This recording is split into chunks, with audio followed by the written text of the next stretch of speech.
ನೆಲಮಂಗಲದ ಜನತೆಯನ್ನ ಬೆಚ್ಚಿ ಬೀಳಿಸಿದ ಪ್ರಕರಣಕ್ಕೆ ಕೇವಲ 6 ಗಂಟೆಯಲ್ಲೇ ಫುಲ್ ಸ್ಟಾಪ್ ಇಟ್ಟ ಖಾಕಿ ಪಡೆ. ಹಂತಕನ ಎಡೆಮುರಿ ಕಟ್ಟಿದ CPI Bharath Gowda and team. ಅದು ನೆಲಮಂಗಲದ ಒಂದು ಸದ್ದಿಲ್ಲದ ಗಲ್ಲಿ. 60ರ ಅರೆಯದ ಶೋಭಾ ಎಂಬ ವೃದ್ಧೆ ಆ ಮನೆಯಲ್ಲಿ ಒಂಟಿಯಾಗಿದ್ದರು. ಅವರಿಗೆ ಹಿಂದಿಲ್ಲ ಮುಂದಿಲ್ಲ ಅನ್ನೋದು ಇಡೀ ಓಣಿಗೆ ಗೊತ್ತಿತ್ತು. ಆದರೆ ಅದೇ ಓಣಿಯ ಪಕ್ಕದ ಮನೆಯಲ್ಲಿದ್ದ ಶಿವಕುಮಾರ್ ಅಲಿಯಾಸ್ ಕುಮಾರನ ಕಣ್ಣು ಆಕೆಯ ಮೈ ಮೇಲಿದ್ದ ಒಡವೆಗಳ ಮೇಲಿತ್ತು. ಸಾಲದ ಸುಳಿಯಲ್ಲಿ ಸಿಲುಕಿ ಉಸಿರುಗಟ್ಟುತ್ತಿದ್ದ ಈ ಕಿರಾತಕನಿಗೆ ಕಂಡದ್ದು ಶೋಭಾ ಅವರ ಮನೆಯಲ್ಲಿದ್ದ ಬಂಗಾರ. ಒಂಟಿ ಜೀವವನ್ನ ಮುಗಿಸಿಬಿಟ್ಟರೆ ತನ್ನ ಸಾಲವೆಲ್ಲ ತೀರಿ ಹೋಗುತ್ತದೆ ಎಂಬ ಕ್ರೂರ ಲೆಕ್ಕಾಚಾರ ಆತನ ತಲೆಯಲ್ಲಿ ಓಡಾಡುತ್ತಿತ್ತು.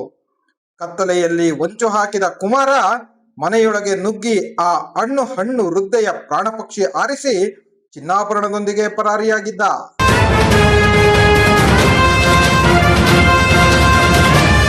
ಯಾವಾಗ ಕೊಲೆಯ ಸುದ್ದಿ ಹರಡಿತೋ ನೆಲಮಂಗಲ ಪೊಲೀಸರು ಅಲರ್ಟ್ ಆದ್ರು. ಸೀನ್ ಪ್ರವೇಶ ಮಾಡಿದ್ದು ಸಿಪಿಐ ಭರತ್ ಗೌಡ. ಪೊಲೀಸರ ಭಾಷೆಯಲ್ಲಿ ಹೇಳುವುದಾದರೆ ಇದೊಂದು ಬ್ಲೈಂಡ್ ಕೇಸ್ ಅನ್ನುವ ಸಾಧ್ಯತೆ ಇತ್ತು. ಆದರೆ ಭರತ್ ಗೌಡ ಅಂಡ್ ಟೀಮ್ ಸುಮ್ಮನೆ ಕೂರಲಿಲ್ಲ. ಸಿಸಿಟಿವಿಯ ಕಣ್ಣು ಪೊಲೀಸರು ಮೊದಲು ಕೈ ಹಾಕಿದ್ದು. ಸಿಸಿಟಿವಿಯ ದೃಶ್ಯಗಳಿಗೆ ಸಾವಿರಾರು ಫ್ರೇಮ್ಗಳನ್ನು ಜಾಲಾಡಿದಾಗ ಕಂಡದ್ದು ಅದೇ ಪಕ್ಕದ ಮನೆಯ ಶಿವಕುಮಾರ್ನ ಸಂಶಯಾಸ್ಪದ ನಡಿಗೆ. ಕೊಲೆ ನಡೆದ ಕೇವಲ 6 ಗಂಟೆಯಲ್ಲಿ ಪೊಲೀಸರು ಬೇಟೆಗಾರನಂತೆ ಆರೋಪಿಯ ಮೇಲೆರಗಿದ್ದಾರೆ. ತಪ್ಪಿಸಿಕೊಳ್ಳಲು ದಾರಿ ಹುಡುಕುತ್ತಿದ್ದ ಕುಮಾರನನ್ನು ಎಡೆಮುರಿ ಕಟ್ಟಿ ಈಗ ಲಾಕಪ್ಗೆ ತಳ್ಳಿದ್ದಾರೆ. ಅಪರಾಧ ಎಷ್ಟೇ ನಾಜೂಕಾಗಿರಲಿ, ಅಪರಾಧಿ ಎಲ್ಲೋ ಒಂದು ಕಡೆ ಪುರಾವೆ ಬಿಟ್ಟೇ ಬಿಡುತ್ತಾನೆ ಎನ್ನುವುದಕ್ಕೆ ಈ ಕೇಸ್ ಸಾಕ್ಷಿಯಾಗಿದೆ. ಇವತ್ತು ನೆಲಮಂಗಲದ ಜನತೆ ನಿಟ್ಟುಸಿರು ಬಿಡುತ್ತಿದ್ದಾರೆ. ಕೇವಲ 6 ಗಂಟೆಯೊಳಗೆ ಆರೋಪಿಯನ್ನ ಜೈಲಿಗಟ್ಟಿದ ಸಿಪಿಐ ಭರತ್ ಗೌಡ ಅಂಡ್ ಟೀಮ್ಗೆ ಸಾರ್ವಜನಿಕರು ಫಿದಾ ಆಗಿದ್ದಾರೆ. ಸಾಲ ತೀರಿಸಲು ಕೊಲೆ ಮಾಡಿದ ಕಿರಾತಕ ಕುಮಾರ ಈಗ ಜೈಲಿನ ಕಂಬಿ ಎಣಿಸುತ್ತಿದ್ದಾನೆ. ಶೋಭಾ ಅವರ ಆತ್ಮಕ್ಕೆ ನ್ಯಾಯ ಸಿಕ್ಕಿದೆ. ನೆಲಮಂಗಲ ಟೌನ್ನ ಪೇಟೆ ಬೀದಿಯಲ್ಲಿ ಶೋಭಾ ಮತ್ತು 60 ವರ್ಷ ಮತ್ತು ಅವರ ಹಸ್ಬೆಂಡ್ ಇಬ್ಬರು ವಾಸ ಆಗಿರ್ತಾರೆ. ಈ ದಿನ ನಮಗೆ ಈವ್ನಿಂಗ್ ಮಾಹಿತಿ ಬರ್ತದೆ.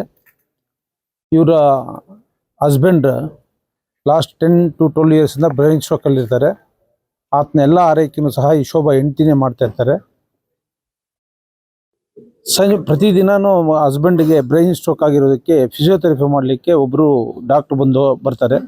ಅವರು ಸಂಜೆ 6:30ಗೆ ಬಂದಾಗ ಈ ಶೋಭಾನ ಕೊಲೆ ಮಾಡಿರ್ತಾರೆ ಯಾರೋ. ಸೊ ಆ ಬಗ್ಗೆ ನಮಗೆ ಮಾಹಿತಿ ಸಿಗ್ತದೆ. ಅದರಂತೆ ಬಂದು ಈಗ ತನಿಖೆ ನಡೆಸ್ತಾ ಇದ್ವಿ. ಸೊ ತನಿಖೆ ಎಲ್ಲ ಆಯಾಮಗಳಲ್ಲೂ ಸಹ ಮಾಡಲಾಗ್ತದೆ. ತನಿಖೆಯಿಂದ ಏನಾಗಿದೆ ಅಂತ ಹೇಳ್ಬಿಟ್ಟು ದುಡ್ಡು ಬರ್ತದೆ. ನಾನು ಮತ್ತೆ ಇದ್ರ ಬಗ್ಗೆ ಮಾಹಿತಿ ನೀಡ್ತೀನಿ. Thank you. ಈಗ ಈ ಹಂತದಲ್ಲಿ ಯಾವುದೇ ತೀರ್ಮಾನಕ್ಕೆ ಬರ್ಲಿಕ್ಕೆ ಸಾಧ್ಯ ಇಲ್ಲ. ತನಿಖೆ ನಂತರ ಈ ಬಗ್ಗೆ ನಾವು ಸ್ಪಷ್ಟವಾಗಿ ಹೇಳಲಿಕ್ಕೆ ಸಾಧ್ಯ ಆಗ್ತದೆ. ಎಷ್ಟು ಜನ ಸೇರಿ ಮಾಡಿರ್ಬೋದು ಸರ್ ಈ ಘಟನೆ? ಇದು ಘಟನೆ ಬಹುಶಃ ಯಾರೋ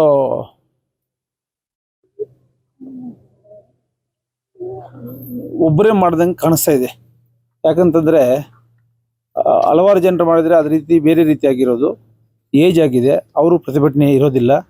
ಹಾಗಾಗಿ ಇಷ್ಟೇ ಜನ ಅಂತ ನಿಖರವಾಗಿ ಈ ಹಂತದಲ್ಲಿ ಹೇಳಿ ಕಷ್ಟ ಸಾಧ್ಯ ಆಗ್ತದೆ. ತನಿಖೆಯಿಂದ ದುಡ್ಡು ಅಂತ ನಾವು ಮಾಹಿತಿ ತಿಳಿಸ್ತೀವಿ. ಘಟನೆ ನೋಡಿದ್ರೆ ಏನಾದ್ರು ಚಿನ್ನಾಭರಣಕ್ಕೆ ಮಾಡಿರೋದಾ ಇಲ್ಲ ಏನಾದ್ರು ಫ್ಯಾಮಿಲಿ ಡಿಸ್ಪ್ಯೂಟ್ ಏನಾದ್ರು ಇತ್ತಾ ಸರ್?